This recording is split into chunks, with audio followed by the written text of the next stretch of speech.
అందరికీ praise the lord. ఈరోజు దేవుడు మనకి ఇచ్చినటువంటి వాక్య భాగము ఆది కాండము 31వ అధ్యాయము 3వ వచనము. ఎప్పుడు యెహోవా నీ పితరుల దేశమునకు నీ బంధువుల యొద్దకు తిరిగి వెళ్ళుము, నేను నీకు తోడై ఉండదనని యాకోబుతో చెప్పగా. ఈ దినము మనకి ఇవ్వబడినటువంటి లైన్ 3వ లైన్ అనమాట. నేను నీకు తోడై ఉండేదను అనేటువంటి మాట ఈ దినం మనకి ఇవ్వబడుతూ వచ్చిందనమాట. అయితే కొంచెము ఈ యొక్క సందర్భంను మనము చూసినట్లయితే యాకోబు గురించి మనకు అందరికీ తెలుసు. ఈ యొక్క మాటలన్నీ కూడా దేవుడు యాకోబుతో పలుకుతూ ఉన్నట్లుగా ఈ యొక్క వచనమును బట్టి మనం అర్థం చేసుకునవచ్చు అనమాట. అయితే యాకోబు గురించి మనం చూసినట్లయితే యాకోబు తన యొక్క జీవితంలో తన అన్నయ్య అయినటువంటి ఏశావుకు భయపడి తన యొక్క తల్లి సలహా మేరకు తన యొక్క మామయ్య అయినటువంటి లాబాను ఇంట చేరినట్లుగా మనము చూడవచ్చు.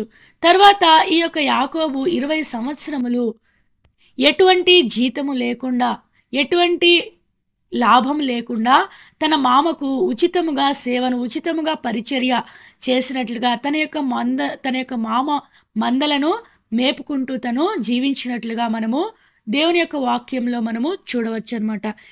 ఈ యొక్క మాట మనకు 30వ అధ్యాయము 25వ వచనంలో చూస్తే అర్థమవుతుందన్నమాట. అక్కడ యాకోబు ఈ లాబానుతో అంటాడు, యోసేపు యొక్క జననము అంటే రాహేలుకి యోసేపు జన్మించిన తర్వాత తన యొక్క పిల్లల విషయమై, తన యొక్క భార్యల విషయమై తను ఒక పట్టింపు, ఒక బాధ్యత కలిగినటువంటి వాడై లాబాను దగ్గరికి వచ్చి అంటాడనమాట, నేను మా ఇంటికి, నా యొక్క స్వదేశంనకు నేను వెళ్ళిపోతాను, నా యొక్క భార్య పిల్లల్ని తీసుకొని అనేటువంటి మాట అక్కడ అడిగినప్పుడు లాబాను అందుకు ఒప్పుకోడనమాట.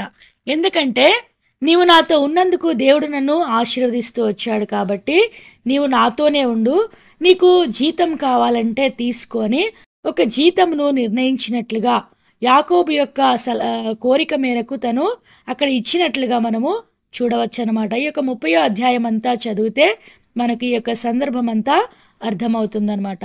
అయితే ఈ యొక్క లాబాను ఎప్పుడైతే జీతాన్ని నిర్ణయిస్తాడో ఈ యొక్క యాకోబు యొక్క జీతముని దేవుడు ఆశీర్వదిస్తూ వచ్చాడనమాట. దేవుడు యాకోబును దీవించినటువంటి ఆ యొక్క సందర్భాన్ని ఈ యొక్క లాబాను యొక్క కుమారులైతేనేమి, లాబాను అయితేనేమి కొంచెము ఓర్చుకోలేనటువంటి వారి యొక్క వైఖరి మారిపోతూ వచ్చిందనమాట. లాబాను యొక్క కుమారులు అనుకుంటూ ఉన్నారు, మా యొక్క తండ్రి యొక్క సంపాదనని బేస్ చేసుకునే కదా ఇతని యాకోబు బాగా అభివృద్ధి పొందుతూ ఉన్నాడు, లేకపోతే అతనికి ఏమీ లేదు కదా అని అలాంటి మాటలు మాట్లాడుతూ వచ్చారు. తర్వాత లాబాను కూడా తన యొక్క ముఖ వైఖరి, తర్వాత తన యొక్క మాట తీరు అనేది ఇది వరకు ఉన్నట్లుగా అక్కడ ఉండటం లేదు అన్నటువంటి విషయాలు ఈ యొక్క 31వ అధ్యాయము మొదటి 2 వచనాల్లో మనము చూడవచ్చు అనమాట. ఈ యొక్క సన్నివేశాలన్నీ జరిగిన తర్వాత ఈ దేవుడు యాకోబుతో అంటాడు, నువ్వు వెళ్ళాలనుకున్నావు కాబట్టి నువ్వు ఇంకా బయలుదేరు, మీ పితరుల దగ్గరికి వెళ్ళమని, మీ దేశంకు వెళ్ళమని దేవుడు చెప్తూ ఉన్నట్లుగా ఈ యొక్క వచనము చెప్పబడుతూ వచ్చిందనమాట. అది మనకు ఈ యొక్క వచనానికి ముందు ఉన్నటువంటి ఆ యొక్క సందర్భం అనమాట. అయితే ఇక్కడ మనం చూసినట్లయితే ఇక్కడ ముఖ్య అంశం ఏంటంటే నేను నీకు తోడై ఉండేదను అనేటువంటి మాట మనకు ముఖ్యంగా ఈ దినము చూస్తూ ఉంటూ ఉన్నాం. అయితే ఈ దినము 3 విషయాల్ని మనము జాగ్రత్తగా పరిశీలిద్దాం. దేవుడు మనకు తోడై ఉంటే మనకేమవుతుంది అనేది మొట్టమొదటి విషయం అనమాట. లేకపోతే దేవుడు మనకు తోడై ఉండకపోతే ఏమవుతుంది, అది 2వ విషయం.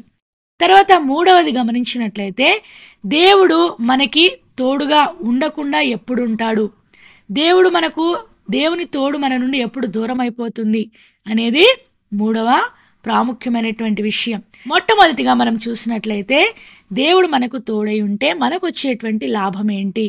దేవుడు అబ్రహాముకు తోడుగా ఉంటూ వచ్చాడు, తర్వాత ఇస్సాకుకు తోడుగా ఉంటూ వచ్చాడు, యాకోబుకు తోడుగా ఉంటూ వచ్చాడు, యోసేపుకు తోడుగా ఉంటూ వచ్చాడు, తర్వాత మోషేకు తోడుగా ఉంటూ వచ్చాడు, తర్వాత యెహోషువకు కూడా తోడై ఉంటూ వచ్చాడు.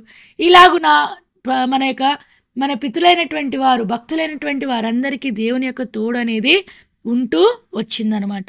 దేవుని తోడు మనతో ఉండటం వల్ల మనము అనుభవించేటువంటి ఆ యొక్క పరిస్థితి ఎలా ఉంటుంది అనేది దేవుని యొక్క వాక్యం నుండే కొన్ని విషయాలు చూసుకుందాం క్లుప్తంగా. ఆది కాండము 39వ అధ్యాయము 2-3 వచనాల్లో మనం చూసినట్లయితే యెహోవా యోసేపునకు తోడై ఉండెను గనుక అతడు వర్ధిల్లుచు తన యజమానుడగు ఆ ఐగుప్తీనింట నుండెను. యెహోవా అతనికి తోడై ఉండెననియు అతడు చేసినదంతయు అతని చేతిలో యెహోవా సఫలం చేసిననియు అతని యజమానుడు చూచినప్పుడు. దేవుడు మనకు తోడై ఉండుట ద్వారా మొట్టమొదటిగా మన యొక్క జీవితంలో మనం వర్ధిల్లే వారంగా ఉంటామన్నమాట. తర్వాత మనం చూసినట్లయితే మనం చేసేటువంటి ప్రతిదీ మన చేత్తో ఏదైతే చేస్తూ ఉంటామో అది దేవుడు ఏం చేస్తాడంట, సఫలము చేసేటువంటి వాడుగా ఉంటాడు. ఇక్కడ రెండు ఆశీర్వాదములను మనము చూస్తూ ఉన్నాం. మొట్టమొదటిగా దేవుడు మనకు తోడుగా ఉంటే మన జీవితము వర్ధిల్లుతుంది. రెండవదిగా మన యొక్క జీవితంలో మనం ఏదైతే పని చేస్తూ ఉంటామో ఆ యొక్క పని అనేది సఫలమవుతూ దేవుడు మన పక్షాన ఉండి ఆ పనిని సఫలం చేస్తూ ఉంటాడనమాట. తర్వాత మనం చూసినట్లయితే ఆదికాండము 39వ అధ్యాయము 21వ వచనంలో కూడా ఇంకొక రకమైనటువంటి ఆశీర్వాదం చూడవచ్చు. అయితే యెహోవా యోసేపునకు తోడై ఉండి అతని యందు కనికరపడి అతని మీద ఆ చెరసాల యొక్క అధిపతికి కటాక్షము కలుగునట్లు చేసెను. ఇక్కడ మనం చూసినట్లయితే యోసేపు చెరసాల్లో ఉన్నప్పుడు చెరసాల యొక్క అధిపతికి ఈ యొక్క యోసేపు మీద కనికరం చూసే విధంగా దేవుని తోడు ఇక్కడ పనిచేసినట్లుగా మనము చూడవచ్చు. అంటే దేవుని యొక్క తోడు మన మీద ఉంటే మన పైన ఉండేటువంటి అధికారుల యొక్క దయ మన మీద ఉండేటట్లుగా దేవుడు సహాయము చేసేటువంటి వాడుగా ఉంటాడనమాట. ఇది మూడవ రకమైనటువంటి ఆశీర్వాద సంబంధమైనటువంటి అనుభవముగా మనము దేవుని తోడు ద్వారా మనం పొందేటువంటి దాన్ని చూస్తూ ఉన్నాం. ఇంకోటి మనం చూసినట్లయితే ద్వితీయోపదేశకాండము 2వ అధ్యాయము 7వ వచనంలో చూస్తే చివరి 2 లైన్లు మాత్రమే చదువుతూ ఉన్నాను, చూడండి. నీ దేవుడైన యెహోవా నీకు తోడై ఉన్నాడు, నీకేమీ తక్కువ కాదు. ఇక్కడ దేవుని యొక్క తోడు మనతో ఉంటే మనకి ఏం తక్కువ కాదంట. మనకి ఏది కావాలో అన్నీ దేవుడే చూసుకుంటాడనమాట. ఇది 4వ రకమైనటువంటి ఆశీర్వాదం అన్నమాట. మొట్టమొదటిగా దేవుడు మనకు తోడుగా ఉండేటువంటి కారణాన్ని బట్టి మన జీవితంలో మనం వర్ధిల్లే వారంగా ఉంటాం. రెండవదిగా మనం చూసినట్లయితే దేవుడు మన చేత్తో ఏ పని అయితే మనము మొదలు పెడతామో దాన్ని సఫలం చేసేటువంటి వాడుగా ఉంటాడు. తర్వాత మన యొక్క పైన ఉండేటువంటి అధికారుల యొక్క దయను కనికరమును మన మీద దేవుడు ఉంచేటువంటి వాడుగా ఉంటాడనమాట. తర్వాత 4వదిగా చూసినట్లయితే దేవుడు మనతో ఉంటే మనకు ఏది తక్కువ కాకుండా దేవుడే మనల్ని చూసుకునేటువంటి వాడుగా ఉంటాడనమాట. ఇంకో వాక్యం మనం చూసినట్లయితే యెహోషువ గ్రంథము 6వ అధ్యాయము 27వ వచనము. యెహోవా యెహోషువకు తోడై ఉండెను గనుక అతని కీర్తి దేశమందంతటను వ్యాపించెను. దేవుని యొక్క తోడు మనతో ఉంటే మన యొక్క కీర్తి, పేరు ప్రఖ్యాతి అనుకుంటూ ఉంటాం కదా, అది పేరు ప్రఖ్యాతి అనేది మన యొక్క అందమును బట్టి అయితేనేమి, మన యొక్క చదువును బట్టి అయితేనేమి, మన యొక్క అధికారమును బట్టి అయితేనేమి, మనకు ఈ లోక సంబంధమైనటువంటి వాటిని బట్టి పేరు ప్రఖ్యాతి రావచ్చేమో, కానీ దేవుని తోడు ఉంటే కూడా ఏమవుతుందంట, అంతకంటే ఎక్కువైనటువంటి కీర్తిని, అంతకంటే ఎక్కువైనటువంటి పేరు ప్రఖ్యాతిని దేవుడు మనకు ఇచ్చేటువంటి వాడుగా ఉంటాడనమాట. ఈ విధంగా ఇది 5వ రకమైనటువంటి ఆశీర్వాదం అనమాట. ఈ యొక్క 5 ఆశీర్వాదాన్ని దేవుని యొక్క తోడు మనతో ఉండటాన్ని బట్టి మనము పొందేటువంటి వారంగా ఉంటామన్నమాట. ఇప్పుడు రెండవదిగా మనం చూసినట్లయితే దేవుని యొక్క తోడు లేకుంటే ఏమవుతుంది అనేది మనం చూసినట్లయితే ఆదికాండము 31వ అధ్యాయము 42వ వచనంలో, నా తండ్రి దేవుడు అబ్రహాము దేవుడు ఇస్సాకు భయపడిన దేవుడు నాకు తోడై ఉండని ఎడలా నిశ్చయముగా నీవు నన్ను వట్టి చేతులతోనే పంపివేసి ఉందువు. ఇక్కడ మనం చూసినట్లయితే దేవుని యొక్క వాక్యంలో దేవుడు తోడై ఉండకపోతే ఏమవుతుందంట, మన యొక్క జీవితం అనేది శూన్యం అన్నమాట. మన యొక్క చేతులు వట్టివిగా ఉంటాయి. మన యొక్క చేతిలో ఏ లాభం అనేది ఉండదు. మన యొక్క చేతిలో మొత్తం ఏమైపోతుందంట, శూన్యమైపోతుంది అనమాట. అంటే మనకు ఏం ఉండదనమాట. దేవుని తోడు మనతో లేదంటే అర్థమైందంటే మనతో ఏముండదు, మన చేతిలో ఏముండదు, మన జీవితంలో వర్ధిల్లటం అనేది ఉండదు. మనం ఏ పని పట్టుకున్నా ఏమవుతుంది, అది సఫలం అవ్వదనమాట. తర్వాత మన యొక్క అధికారులకు మన యందు కనికరం ఏమాత్రమును ఉండదనమాట. తర్వాత మనకు అన్నీ తక్కువైపోతాయి. దేవుని యొక్క తోడు మనతో లేకపోతే అక్కడేమో దేవుని తోడు ఉంటే ఏమీ తక్కువ కాకుండా ఉంటుంది. అయితే దేవుని యొక్క తోడు లేకపోతే ఈ వట్టి చేతుల అనుభవం అంటే అదే అనమాట. మనకి జీవితంలో ఎటువంటి ఆశీర్వాదం అనేది లేనటువంటి పరిస్థితిలో ఉంటాం. ఎటువంటి కీర్తి, పేరు, ప్రఖ్యాతి మనకి ఉండదనమాట. కాబట్టి దేవుని యొక్క తోడు అనేది ఎంతో ప్రాముఖ్యమైనటువంటి అంశం అనమాట. దేవుని యొక్క తోడును మనము ఎల్లప్పుడూ కలిగి ఉండేటువంటి వారంగా ఉండాలి. అయితే మనం ఇప్పుడు 2 విషయాల్ని చూస్తూ వచ్చాం. దేవుని యొక్క తోడు ఉండటాన్ని బట్టి మనకు వచ్చేటువంటి దీవెనకరమైనటువంటి ఆ యొక్క అనుభవాల్ని చూస్తూ వచ్చాం. తర్వాత దేవుని యొక్క తోడు లేకపోతే కూడా మనకు శూన్యం అనేటువంటి విషయాన్ని మనము చూస్తూ వచ్చాం. అయితే దేవుని యొక్క తోడు మనకు ఎప్పుడు ఉంటుంది, ఎప్పుడు మనకు ఉండదు అనేది ఇది ప్రాముఖ్యమైనటువంటి విషయం. దేవుని యొక్క తోడు ఉంటే ఎంతో లాభం ఉంది, దేవుని యొక్క తోడు లేకపోతే ఎంతో నష్టం ఉంది. అయితే దేవుని యొక్క తోడు మనకు కావాలంటే మనం ఎలా ఉండాలి, ఇది మన యొక్క జీవితంలో మనం ఉండవలసినటువంటి విషయం, మనం పరీక్షించుకునవలసినటువంటి విషయం, మనం సరి చేసుకునవలసినటువంటి విషయం అనమాట.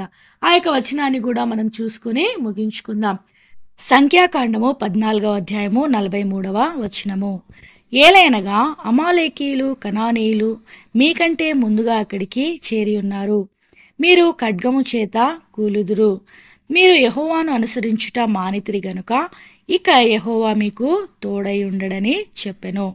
ఇక్కడ చివరి 2 లైన్లో మనం చూసినట్లయితే మీరు యెహోవాను అనుసరించుట మానితిరి గనుక.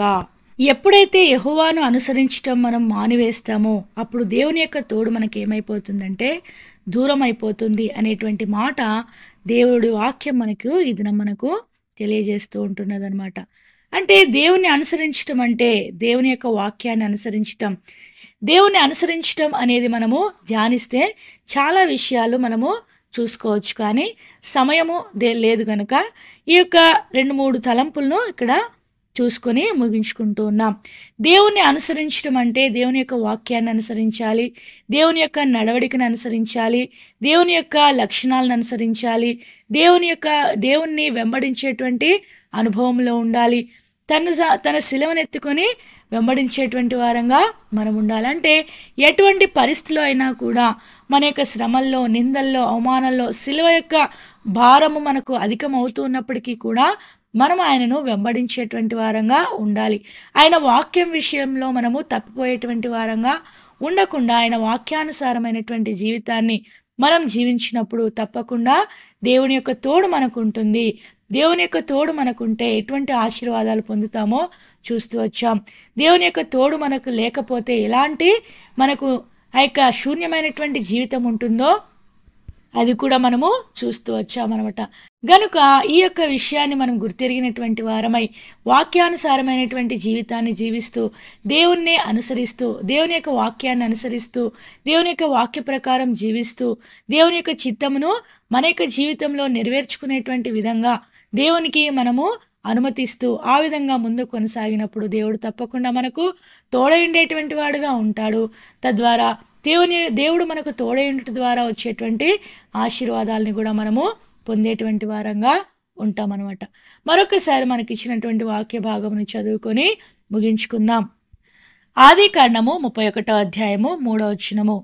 అప్పుడు యెహోవా నీ పితరుల దేశమునకు నీ బంధువుల యొద్దకు తిరిగి వెళ్ళుము, నేను నీకు తోడై ఉండేదనని యాకోబుతో చెప్పెను.